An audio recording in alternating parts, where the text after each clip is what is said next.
3. The Old Man. The next day, Ketyva and I returned to our same spot, the roof of the abandoned building that overlooked the bazaar. Ketyva gazed down into the street as another crowd of chattel passed by. This should probably be the last day we come here. The guard might be stupid, but they'll notice our pattern. I nodded, but said nothing. I was too focused on the people below. Ketyva eyed me. He almost looked nervous. You're awfully quiet today. What, did Basad knock you senseless last night? Or was it Master? I shook my head. Shut up. Listen, I'm sorry about what I said, okay? I didn't mean it. I glowered at him. Yes, you did. But I don't care about that. Then what? Oh. Ketyva sighed. I told you, just keep in line. In a few years, he'll put you on a crew and you can bring in some real money. Master just doesn't care about us thieves. He's going to. I just have to think bigger. Like what? I looked out over the street. The sun beat down on my head, radiating its fierce heat. Somewhere in the churn of flesh down there was a mark that would get me noticed in my master's eye. I crouched upon the terraced roof, searching. That's when I noticed the old man. He stepped out of the passing flow of bodies and approached one of the peddler's stalls, taking my attention with him. His fair face was weathered and his hair white, but this was no addled pensioner. He walked tall, with his broad shoulders thrown back and his head held high. His eyes were narrowed against the sun, keen and wary. He was armed, too. A longsword sat in a dazzling scabbard on his hip. Few walked the streets of the Middle City Bazaar armed, unless you counted knives or staves, which meant this man was a soldier of some kind, a mercenary captain maybe. I knew he was dangerous, but at the same time, I knew he was my mark. I waited and watched as the old man spoke with the smiling peddler. A velvet-lined table stood between them, covered with all kinds of jewelry. The old man stroked the hair of his chin for a moment, then selected a silver comb. He lifted the piece, examined it, then nodded. He engaged in a brief, friendly exchange before pulling a few coins out of his purse and dropping them onto the table. The coins were gold, and in a sum that could feed me for 2 months. They glimmered under the billowing canvas of the peddler's stall. I licked my lips. Ketyva turned. What? I pointed. See that old man? He just laid down 40 farah. If I could bring that home, I would get the first forking of the dinner pot for a week. Maybe even Kamala's respect, my thoughts added. You gonna take it from the peddler? No, but the pouch I saw in the old man is full to bursting. I wouldn't mind a slit of that. I grinned, staring down at the old man as he nodded at the peddler and turned back into the traffic on the street. The comb disappeared into another pouch on his belt.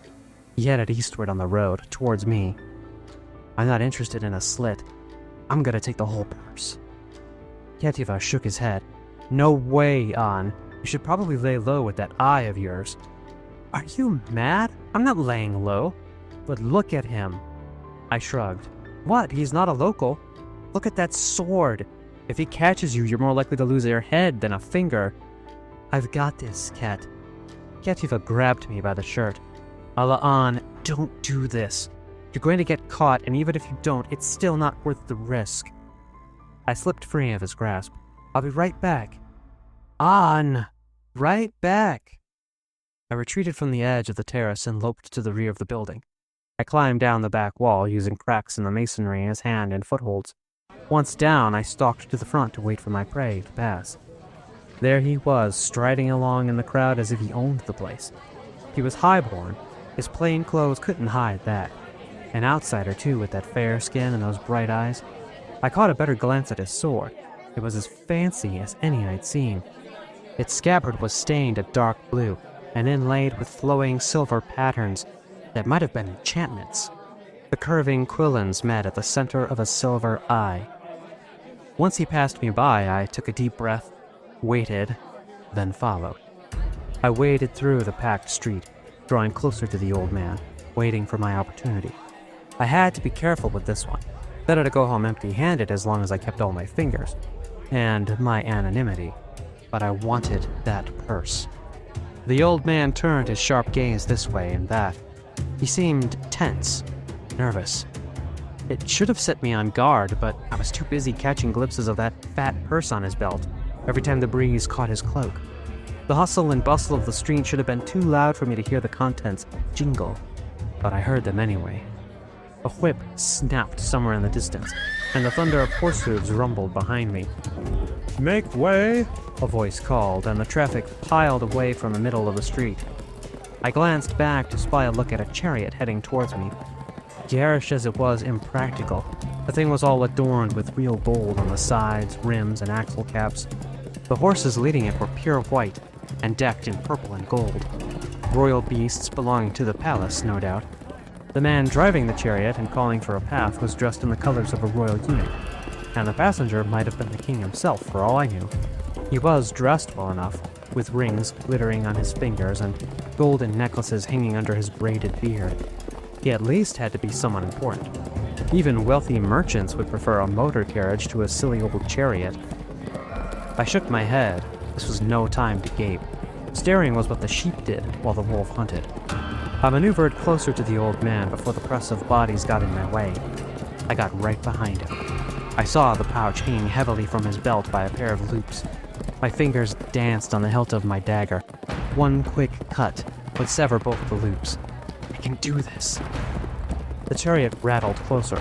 The horse's shoes pounded on the cobbles almost as loud as blaze on fire. I was right behind my mark. The street was crowded enough before some prince's chariot decided to take up half of it. Now people packed together, jostling and bumping one another. It was the perfect cover. I cupped the pouch in my hand, slotted my dagger inside the loops, and drew back, slicing them free of the old man's belt. The purse was mine. The chariot rattled away, and the passers-by flooded back into the middle of the street. I was pulling the purse away when a hand grabbed mine. I looked up in horror to see the old man's eyes on me. I spun to run away with my prize, but the old man's grip was like concrete slab. The effort nearly dislocated my shoulder. He grabbed my collar, spun me into a nearby alley, and pressed me against the wall. I yelped. I'd never seen a man move so fast, let alone one of his age, dragging my weight with him. The old man released me, but I still had hold of the pouch. I turned to bolt down the alley, but he grabbed my shoulder before my second step and pushed me against the wall again. I dropped his purse. It jangled to the ground like the bells of a funerary procession. "You picked the wrong mark today, thief." The old man spoke in my language, and with almost no accent. I stood hunched, struggling to breathe against the terror. I was caught. I didn't know what to do. There was something in my right hand. I had the sense not to lift it to my eyes. My dagger. I swung at him. The old man batted the dagger out of my hand. It skidded away into the night-dark alley. Then he grabbed me by the collar of my shirt and lifted me off the ground and against the wall. "Don't do that again." The full intensity of his glare made me want to avert my eyes. "Let me go!" Terror sent tremors down my limbs. I would lose a finger for sure if I was lucky. Why didn't I listen to Ketyva? "Why? So you can rob somebody else?" Sir Evangil," someone called from my left. We both turned.